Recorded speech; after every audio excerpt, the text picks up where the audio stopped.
Hello students, welcome to my YouTube channel. मैं आपका हार्दिक स्वागत है। स्टूडेंट्स, बीएड क्लासेस में लर्निंग एंड टीचिंग सब्जेक्ट से मैं प्रोफेसर सुनिंदा चौक से आपके लिए लेकर आई हूँ प्रतिभावान बालकों की समस्याएं। इसके पूर्व बालकों हमने पढ़ा था कि प्रॉब्लम्स ऑफ गिफ्टेड और टैलेंटेड चिल्ड्रन या प्रतिभावान बालकों की विशेषताओं को देखा था। प्रतिभावान बालक से आशय देखा था। आईक्यू लेवल क्या होता है उसे हमने पढ़ा था। स्टूडेंट्स, आज हम समझने जा रहे हैं कि जो प्रतिभाशाली बालक होते हैं एक सामान्य और औसत बालक से जो तीव्र बुद्धि रखते हैं, क्षमता रखते हैं, वो उन बालकों की समस्याएं क्या होती है। पहली समस्या की हम बात कर रहे हैं, परिवार में समायोजन की समस्या। गिफ्टेड और टैलेंटेड चिल्ड्रन की समस्या होती है परिवार में समायोजन की समस्या, अर्थात फैमिली एडजस्टमेंट प्रॉब्लम। ऐसे बालक माता पिता प्रतिभावान बालकों से भी एक सामान्य बालकों की तरह ही व्यवहार करते हैं, जिसके कारण प्रतिभावान बालक कुंठित होने लगता है। क्योंकि जब परिवार में कई बच्चे हैं तो माता पिता सबको समान दृष्टि से देखते हैं, जबकि परिवार में प्रतिभावान बालक चाह रहा है कि उसे उच्च उपलब्धि के आधार पर, विशिष्ट क्षमता के आधार पर, विशिष्ट रूप में देखा जाए। परंतु विशिष्ट ध्यान या विशिष्ट आयोजन न मिलने पर वो बच्चा रुष्ट होता है। परिणाम स्वरूप कभी कभी माता पिता से भी खटपट होने लगती है। प्रतिभावान बालक की एक और समस्या है समाज में समायोजन की समस्या।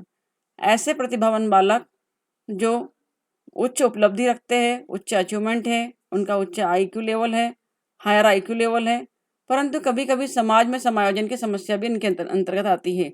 एक प्रतिभावान बालक के विकास में समाज की अभिवृत्ति भी एक बाधा होती है, अर्थात समाज उससे क्या चाहता है यह भी एक बाधा होती है। यह अभिवृत्ति घर, समाज तथा समुदाय आदि में उत्पन्न होती है। बहुत से प्रतिभावान बालक उचित शिक्षा इसलिए ग्रहण नहीं कर पाते क्योंकि उनके माता पिता इनको आवश्यक नहीं समझते। क्योंकि प्रतिभाशाली तो है, कोई साइंटिस्ट बन सकता है, कोई डॉक्टर बन सकता है, कोई इंजीनियर बन सकता है, परंतु सामाजिक व्यवस्था ऐसी है जिसके कारण माता पिता उसे आवश्यक नहीं समझते या ध्यान नहीं दे पाते। तो ऐसे बालक समाज में समायोजन की समस्या उत्पन्न होती है और समायोजित अपने आप को नहीं कर पाते। मनोवैज्ञानिक समस्या। प्रतिभावान बालकों की एक साइकोलॉजिकल प्रॉब्लम और होती है। मनोवैज्ञानिक समस्या यह होती है कि वो मनोवैज्ञानिक तौर पर कुंठा के शिकार हो जाते हैं, डिप्रेशन में चले जाते हैं। पर्याप्त प्रतिफल ना मिलने पर या पर्याप्त अटेंशन ना मिलने पर वो समस्याओं से घिर जाते हैं। बहुत जल्दी डिप्रेस होते हैं, बहुत जल्दी खुश होते हैं। तो साइकोलॉजिकल भी उन पर इफेक्ट होता है। स्टूडेंट्स, हम बात कर सकते हैं कि प्रतिभावान बालक का उचित विकास ना हो पाने के कारण उसमें मनोवैज्ञानिक तत्वों जैसे संवेगात्मक कुसमायोजन या चिंता, भग्नाशा मीन्स डिप्रेशन तथा द्वंद्व से बालक की प्रतिभा विकसित नहीं हो पाती और ऐसे बालक साधारण बालकों के समान ही प्रतीत होते हैं और ये मनोवैज्ञानिक समस्या उन्हें पिछड़ा देती है या वो पिछड़ जाते हैं। आर्थिक रूप से सशक्त न होने की समस्या। कई बालक प्रतिभावान तो है, टैलेंट तो है, परंतु उनका परिवार या माता पिता आर्थिक रूप से सक्षम नहीं है। इस कारण भी उनमें यह समस्या दृष्टिगत होती है। आर्थिक रूप से संपन्न न होने के कारण, एक तो आर्थिक रूप से संपन्न नहीं है इसलिए अपनी प्रतिभा को पर्याप्त समय नहीं दे पाते हैं, और दूसरा आर्थिक रूप के अलावा उनका जो हुनर है उसे समाज का एक बहुत बड़ा वर्ग, बहुत बड़ा तबका स्वीकार नहीं करता। यह भी एक प्रतिभाशाली बालकों की समस्या के अंतर्गत आता है।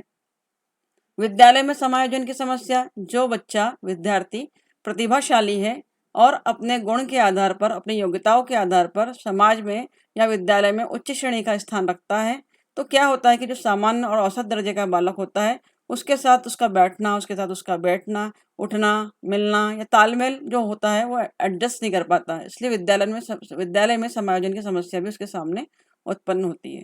स्टूडेंट्स, तीव्र बुद्धि के कारण में कक्षा में समायोजन की समस्या।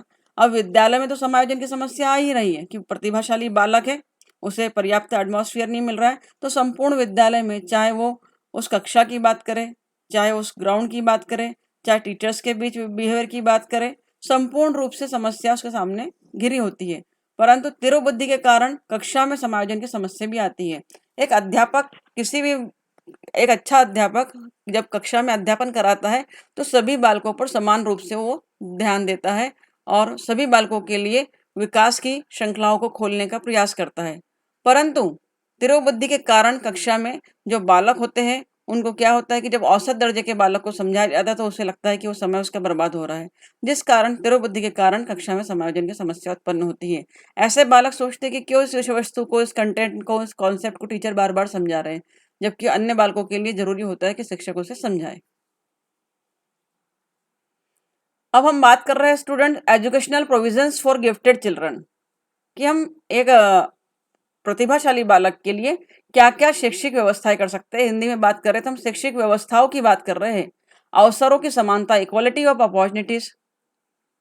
प्रतिभाशाली बालकों के अंतर्गत हम बात कर रहे हैं कि सभी बालकों की तरह, सामान्य बालकों की तरह जितने मौके सामान्य बालक को दिए जाते हैं उतने ही मौके एक प्रतिभाशाली बालक को भी मिलना चाहिए। ऐसा नहीं कि प्रतिभावान है, तीव्र बुद्धि है, उच्च क्षमता है, जल्दी कर लेता तो ठीक है हम इसको करा रहे हैं, आपको बैठना, आप तो कर ही लोगे। नहीं, अवसरों की समानता, उसके लेवल का नॉलेज, उसके लेवल का ज्ञान, उसके स्तर का उसके कार्य उसे सौंपना चाहिए, अर्थात उसे भी समान रूप से आगे बढ़ने का अवसर मिलना चाहिए। तीव्र प्रोन्नति, कहीं कहीं पर विद्यालय महाविद्यालय में ऐसा देखा गया है कि शिक्षकों का कहना है कि ऐसे बालकों को रैपिड प्रमोशन देना चाहिए, अर्थात ऐसे बालकों का अगली कक्षा में प्रमोशन तुरंत कर देना चाहिए। यहाँ रैपिड प्रमोशन से तात्पर्य है, यहाँ पर हमारा तीव्र बुद्धि के माध्यम से तात्पर्य है कि उस बच्चे को शारीरिक, मानसिक, भौतिक आधार पर और बच्चों की तुलना में आगे की कक्षा में बिठा सकते हैं, परंतु यह कभी कभी कुसमायोजन को स्थापित करता है। तीव्र प्रोन्नति उनके लिए उचित नहीं है, ऐसा भी कहा गया है। पाठ्यक्रम की समृद्धि की हम बात कर रहे हैं। पाठ्यक्रम की समृद्धि में हम बात कर रहे थे कि इनरिचमेंट ऑफ करिकुलम, अर्थात जो गिफ्टेड चिल्ड्रन होते हैं, प्रतिभाशाली बालक होते हैं, उनके लिए कभी कभी पाठ्यक्रम या सिलेबस अन्य बालकों की तुलना में बोझिल सा महसूस होता है। उन्हें लगता है कि सिलेबस तो बहुत सरल है, इसे हम कर लेंगे। तो इसके लिए उन विद्यार्थियों को पाठ्यक्रम को समृद्ध करना चाहिए, इनरिचमेंट की ओर ले जाना चाहिए।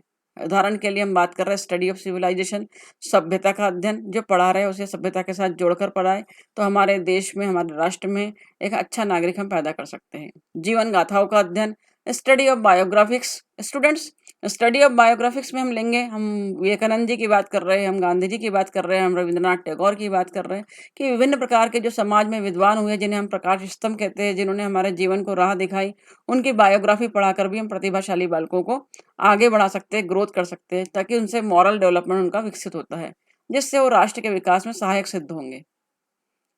आधुनिक भाषा का अध्ययन, स्टडी ऑफ मॉडर्न लैंग्वेज। जो टैलेंटेड स्टूडेंट्स हैं उन्हें हमें मॉडर्न लैंग्वेजेस का भी अध्ययन और अध्यापन कराना चाहिए कि वर्तमान समय में, समसामयिक समय में किस प्रकार का अध्ययन अनिवार्य है। इंग्लिश अनिवार्य विषय के रूप में नहीं रह गया नई शिक्षा नीति के अनुसार, परंतु हमें और भी लैंग्वेजेस आनी चाहिए। हिंदी के अलावा हमें इंग्लिश आनी चाहिए, इंग्लिश के अलावा हमें फॉरेन लैंग्वेज अगर सीखना अनिवार्य है हमारे सिलेबस के अकॉर्डिंग और हमारी आवश्यकताओं के अनुरूप, तो हमें उन लैंग्वेजेस को प्रतिभाशाली बालक को जरूर सिखाना चाहिए।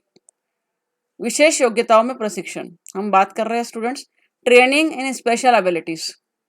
जो प्रतिभाशाली बालक होते हैं यकीनन वो स्टडी के साथ साथ, करिकुलम के साथ साथ को करिकुलर एक्टिविटीज में या अन्य प्रतिभाओं में, अन्य योग्यताओं में भी माहिर होते हैं। तो एक अच्छे अध्यापक को चाहिए कि वह विद्यालय में ऐसे प्रतिभावान बालकों के लिए ट्रेनिंग की व्यवस्था करे, प्रशिक्षण की व्यवस्था करे। उस प्रशिक्षण के आधार पर बालक अपनी योग्यता को और अधिक विकसित कर सकता है। फॉर एग्जाम्पल वो सिंगिंग में अच्छा है, वो फॉर एग्जाम्पल वो डांसिंग में अच्छा है, फॉर एग्जाम्पल वो योगा में अच्छा है, स्पोर्ट्स में अच्छा है, तो उस अन्य गतिविधि में भी उसे हम आगे ले जा सकते हैं, ताकि हो सकता है भविष्य में कभी वो सचिन तेंदुलकर बन जाए, हो सकता है भविष्य में कोई स्टूडेंट आपका लता मंगेशकर बन जाए, हो सकता है कोई राहुल द्रविड़ बन जाए। तो इन योग्यताओं के आधार पर ट्रेनिंग देकर भी हम प्रतिभाशाली बालकों को समाज के लिए बहुत उपयोगी साबित कर सकते हैं। बुरी सामाजिक आदतों को रोकना, प्रतिभाशाली बालकों की एक और विशेषता यह है कि उनके लिए हम ऐसी शैक्षिक व्यवस्थाएं भी कर सकते हैं कि बुरी सामाजिक आदतों को हम रोकें।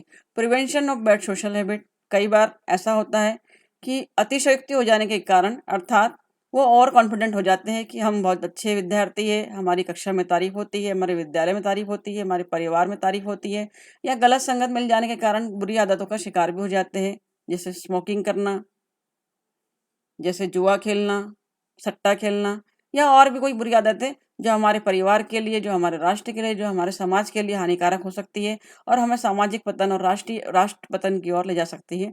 उन आदतों को रोककर भी हम प्रतिभाशाली बालक के ब्रेन को डेवलप कर सकते हैं और उसे राष्ट्र हित में उपयोगी बना सकते हैं। सर्वांगीण विकास पर बल।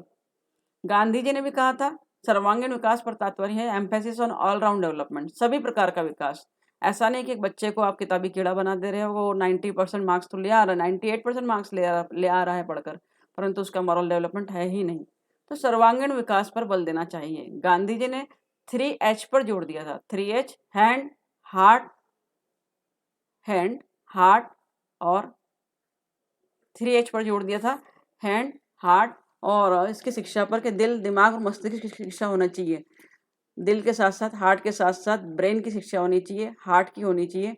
और सभी शिक्षकों पर जोर दिया था कि एक बालक आध्यात्मिक तौर पर विकसित होना चाहिए, एक बालक राजनीतिक तौर पर विकसित होना चाहिए, उसे सभी प्रकार से डेवलपमेंट की ओर ले जाना चाहिए, तभी उसके आत्मा का सर्वांगीण विकास होता है। बालकों के अध्ययन पर आधारित शिक्षा, education based on child study.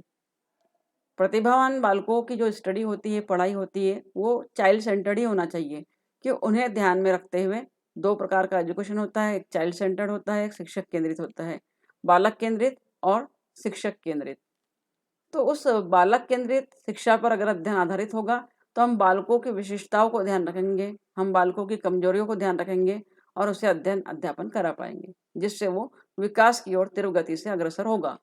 Wishes school और कक्षाएं, कुछ विद्वानों ने यह भी कहा है कि प्रतिभाशाली बालकों को जब हम अध्ययन और अध्यापन कराते हैं तो चूंकि वो प्रतिभाशाली है, वो एडजस्ट नहीं हो पाते हैं स्कूल में और कक्षाओं में, इसलिए उनके लिए स्पेशल स्कूल और क्लासेस होनी चाहिए।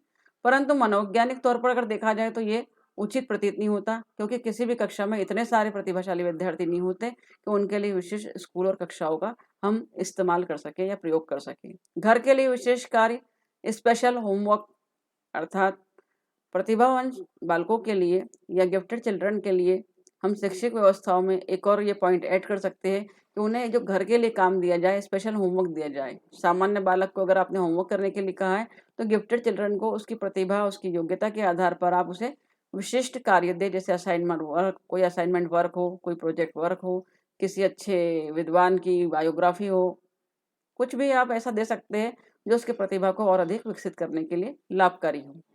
पुस्तकालय सुविधा, library facilities. Gifted children students हमेशा इंटरेस्टेड होते हैं रीडिंग में, राइटिंग में, लर्निंग में और विभिन्न विभिन्न प्रकार की पुस्तकों को पढ़ने में। उन्हें इंफॉर्मेशन कलेक्ट करना या पुस्तकों का पढ़ना बहुत अधिक प्रिय होता है। इसलिए ऐसे विद्यार्थियों के लिए पुस्तकालय की पर्याप्त सुविधा होनी चाहिए, जहाँ पर आपके अध्ययन अध्यापन के अतिरिक्त जनरल नॉलेज की किताबें, विद्वानों की किताबें या समसामयिक विषयों पर, राजनीतिक टॉप विषयों पर या आज का घटनाक्रम जो चल रहा है उस पर कुछ पुस्तकें जरूर उपलब्ध हो, ताकि वो अपना ज्ञानार्जन क्षेत्र में आगे बढ़ सके।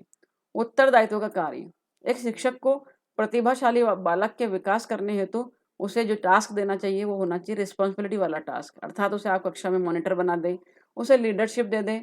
क्यों? क्योंकि जब प्रतिभाशाली बालक है तो उसमें क्षमता होती है कि वो लीडरशिप प्रॉपरली कर लेगा। तो आप उसे ऐसा कोई उत्तरदायित्वपूर्ण कार्य दें जिसे वो निभाकर दिखाए। चाहे तो आप उसे को करिकुलर एक्टिविटीज़ का इंचार्ज बना दें, कोई कार्यक्रम बना कर रहे हैं, करवा रहे हैं कॉलेज में, स्कूल में, विद्यालय में, तो उसे उत्तरदायित्वपूर्ण कार्य सौंप कर उसकी प्रतिभा का आकलन कर सकते हैं। उपरोक्त विधियों द्वारा अध्यापक स्कूल और कक्षाओं में प्रतिभावान बालकों की शिक्षा के लिए प्रबंध कर सकता है और उनके इच्छानुसार शिक्षित कर सकता है, उनकी प्रतिभा का विकास करने में भी सफल हो सकता है। ये हमने स्टूडेंट्स देखा कि एक प्रतिभाशाली बालक की विशेषताएं के साथ साथ समस्याएं और उनके लिए शैक्षिक व्यवस्थाएं।